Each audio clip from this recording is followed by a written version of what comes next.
Hello. You're listening to French Weird. My name is Russell Williams, and you have either listened to other episodes of this podcast and you've wanted to check out where it all begins, or this is the first time that you've heard my voice. In either case, I'm really pleased that you're listening, and I really hope that you enjoy what follows. This podcast is episode 0. This is an attempt to explain and unpack where I'm coming from, what it is that we talk about in French Weird. So maybe listening to this will help the other episodes make a little bit of sense, so you can see where I'm coming from, see what my kind of critical perspective is. I'm starting with this. I'll revisit it. I'll revise it as we move forward, but this is as good a place as any to begin and start the journey, as it were. It's a journey that I hope you can kind of, join me on, because I'm really excited about what French Weird has in store. I've described French Weird before as dispatches from a book in progress, because I am writing a book about French Weird. And so you'd expect me to have an idea about exactly what I'm talking about from a critical perspective, what I mean by French Weird. So hopefully I'll try and explain that a little bit as we move forward. Just to tell you a little bit about myself, I am a writer, researcher. I live in France. I live with my family about 15 kilometers to the southeast of central Paris. We've lived here in France now for coming up to 16, 17 years. We've made a life here. I'm a Francophile. I am interested in French culture. I'm interested in French life. I like being in France. I'm a French citizen. But I'm also kind of interested in how French culture works overseas. What are people's preconceptions? What are people's notions of what we talk about when we talk about France and French culture? Because I think there is a certain mainstream received image of France. We think about artworks. We think about the Mona Lisa that is held in the Louvre. We think about our 3-day city breaks to Paris. We think about the Eiffel Tower. We think about champagne. We think about macarons. We think about the left bank. We think about the glitz and glamour of a certain kind of French life. We think about Emily in Paris. But another France is available. Another France that is slightly more challenging, more interesting, more engaging, one that isn't quite so palatable or easy to digest, one that doesn't necessarily fit the chocolate box style image that we have of it. And I guess that's what I'm interested in. And in French Weird, what I'd like to do is kind of scratch away at what we think we might know about France to provide a kind of counterintuitive investigation into France and Frenchness and what it all means. And when I talk about French Weird, I do so not without affection. I love this place. I've chosen to live here. But when I talk about French Weird, I guess I'm kind of scratching away at this notion that, well, there is something a little bit strange, a little bit unusual, a little bit weird about France. And I think that France has a very rich, proud, cultural, political, philosophical tradition, of course. And I think of, the current president, Emmanuel Macron, traveling around the world, presenting a very assured, a very rational, a very measured image of France today. And I think of the proud philosophical and governmental traditions that this country has stretching back through history. Famously, in France, politics and government are divorced from religion, with the idea that government political thinking in France is entirely rational, is entirely based on logic, is entirely based on clear sight, is entirely based on argument and debate. But I guess I'm kind of interested in a France, or my idea of France is one that recognizes all that and understands all that, but also starts to scratch away at that surface to find the strange, the odd, the unusual, the slightly bizarre kind of lies under that kind of glossy mainstream surface. So when I talk about the weird, that's the direction in which I'm heading. Weird is a word that we use a lot in English. We may meet a new person who is a little bit eccentric or strange, and we might dismiss them as weird. We might try a new food that we haven't eaten before and say, oh, that was a bit weird. Weird is often a placeholder while we kind of work out better ways to describe something. It's a word that we use almost when we don't really know what to say, when we're kind of still processing. Sometimes we never go back to that and refine it and describe it a little bit. And I think it's really interesting to kind of scratch away at the surface of that word. What do we mean when we talk about weird?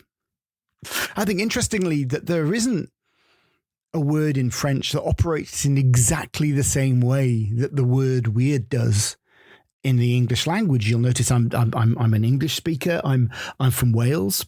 I do speak French. There may be moments where I speak French in this podcast, but I think it makes sense that our operating language for now is in English. But I think it's interesting that the word weird doesn't work in quite the same way as French. There are words like bizarre or étrange or mystérieux that kind of come up close to it. But weird is, has an aura all of its own. And I think, the English language word weird, of course, has its own traditions. It's a word that is used throughout, what is becoming known as the English language kind of weirdosphere. I'm thinking about research in the weird. I'm thinking about podcasts that explore the weird, and I'll come back to that at another point. But it seems like that there is an English language tradition of the weird. And I'm thinking quite specifically of genre fiction. I'm thinking quite specifically of genre cinema. I'm thinking quite specifically actually of kind of, a body of work that was produced, of literary work that was produced in English at the start of the 20th century. I'm thinking, of course, of writers in English that include people like H.P. Lovecraft. I'm thinking about people like Algernon Blackwood. I'm thinking, too, of writers such as Arthur Machen, also a Welshman, and he's somebody who I'll come back to in this podcast. This idea that there is a kind of English language weird, but this is an English language weird that often is concerned only with a certain type of writing that was done in the start of the 20th century. Yes, but it doesn't always take into account a lot of the weird writers in the 20th century who were reading or who were developing weird fiction, also had their own kind of French influences as well. H.P. Lovecraft, for example, wrote about how certain French writers, I'm thinking particularly of Guy de Maupassant, was somebody who was an influence on him. So when we talk about the weird, I think there is an unacknowledged Frenchness to the weird. I don't only want to speak about French literature or English literature in this podcast. I want to think about culture.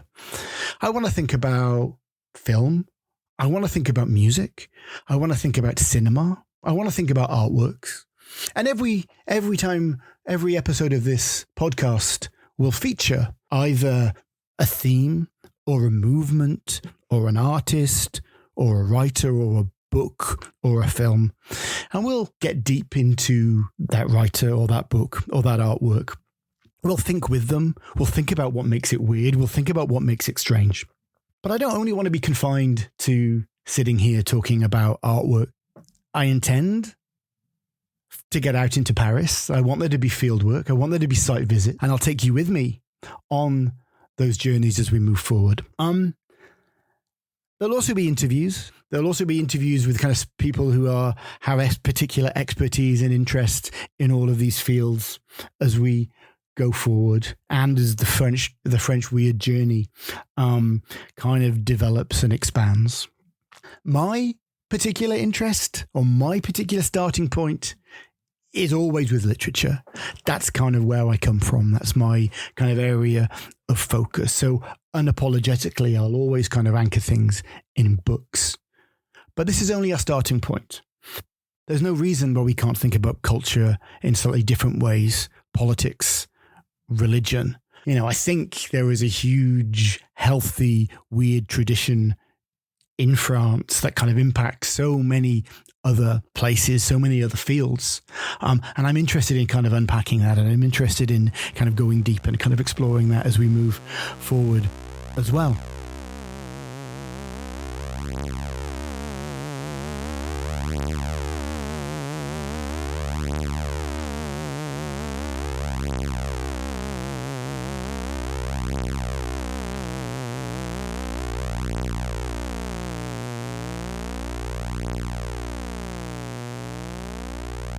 So I guess I'm interested in this idea too about the unacknowledged Frenchness of weird English language culture.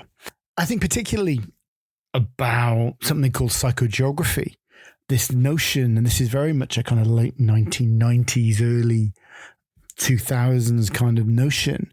And I'm thinking about writers like, Ian Sinclair, Will Self, Mark Fisher, and his work on hauntology. This kind of notion about place having a personality and place having a certain type of feel or aura almost. And psychogeography often involves getting in touch with that aura. And I'm thinking particularly of, something like Ian Sinclair's kind of work, walking around London, walking around literally often the M25 to really kind of get a feel for how being in touch with a ground, being in touch with a place kind of really helps you kind of get a different understanding of the history and the mood of that place, rather only a kind of theoretical kind of understanding, a kind of lived experience, and Will Self did that famously, kind of, walking around the US, walking to airports in the US, where it's almost impossible to live without a car. And, and Mark Fisher kind of theorized, the idea of kind of, how to recapture kind of lost experiences. A lot of work from Fisher too on nostalgia. But whenever people start talking about psychogeography, they often start talking about French philosophy. They often start talking about Guy Debord, the philosopher, and his kind of group of situationist kind of thinkers. And what's really interesting for me is that as much as I love the work of Self and Sinclair and Fisher, to name just three, there's no kind of real great entrenchment in French language material in their work. And I find that really kind of interesting and compelling to kind of spur me on. So I'm interested in Frenchifying kind of weird culture, and I'm also kind of interested in uncovering the hidden kind of moments of weirdness in France and Frenchness. And some of the things we'll look at as we go forward, we'll be looking at French writers who might be understood from within the frame of the weird. And I've mentioned Guy de Maupassant already. I've mentioned H.P. Lovecraft's reading of French kind of work, often in translation. Obviously, as soon as we start getting weird, we can't ignore people such as Charles Baudelaire. I'm also thinking about moving forward into the 20th century a little bit more deeply and into kind of the work of kind of filmmaker, poet and magician Jean Cocteau. We have the Belgian kind of weird writer Jean Rey as well. So all of these things are the types of things that I want to unpack. I'm really interested in French comic books, particularly the French bande dessinée kind of series, Metal Hurlant, Screaming Metal, which is this kind of really fascinating and very, very weird collection of kind of comic strips. Very much kind of a world with which Alessandro Jodorowsky, actor, filmmaker, was kind of associated with, star of The Holy Mountain and Del Topo, of course, very much a weird figure as well. There's also one book that I'm particularly interested in, which was, I have a copy just here. The Sound of Books. It's called The Morning of the Magicians, or Le Matin des Magiciens, published in 1960 by Louis Pauwels and Jacques Bergier. This is a very strange book. A book that actually in English language translation in the 1960s became something akin to a hippie Bible. And I was turned on to this by Eric Davis's book on high weirdness that came out a little while ago now. And he includes a couple of pages on The Morning of the Magicians, talking about its influence in kind of English kind of countercultural kind of history. And people don't necessarily realize, if they know this book, that it was a French book. And in this book, which is a collection of testimonies and kind of short historical kind of narratives, what Pauwels and Bergier did in this book was essentially provide a kind of, a history of magic and magical thinking from, the prehistoric age into the present day. And you've basically got a lot of weird ideas, weird thinkers, weird overlooked figures that are kind of in this book. And one of the things that I want to do is actually spend an episode actually kind of getting under the skin of The Morning of the Magicians a little bit. And I think that'll be kind of really quite fun to do, and to see where that ends up. So we'll think about Cocteau, we'll think about Baudelaire, we'll think about film. I have some films that I'd like to kind of unpack and think about as well. I'm open to ideas. As I've said, French Weird is very much the start of a journey. And I can only do this in a kind of meaningful and compelling way if I get ideas, if I get kind of, feedback from many prospective listeners who are kind of interested in what I have to do, interested in what I have to say. And I'm more than happy to kind of, to take on ideas and suggestions and questions as well. So if you'd like to get hold of me, my email address is Russell, that's RUSSELL at FrenchWeird.com. We have a website, we have a podcast, we have ideas, we have energy. So if you'd like to get in touch, by all means, drop me a note. I am going to be busying myself over the weeks and months ahead by making some episodes. As I've said, we're going to be getting into specific artworks. We're going to be getting into specific creators and ideas and concepts. There'll also be some site visits as well. I'm very interested in unlocking Paris Weird. And there are sites, there are places, there are temples, there are churches, there are places of kind of intense kind of historical significance that I'm really interested in kind of taking my microphone out and recording from. So if there's anything you'd like to ask me, if you've enjoyed this, if this sounds interesting, by all means, Russell at FrenchWeird.com. Thank you for listening. I hope you enjoy the rest of the episodes. I hope you enjoy what I have up my sleeve. And please don't hesitate to drop me a note. Please don't hesitate to kind of share this podcast with people that you think might be interested. I look forward to hearing from you. I hope it's enjoyable, and I look forward to speaking to you soon. More soon. This is Russell Williams, and this has been French Weird.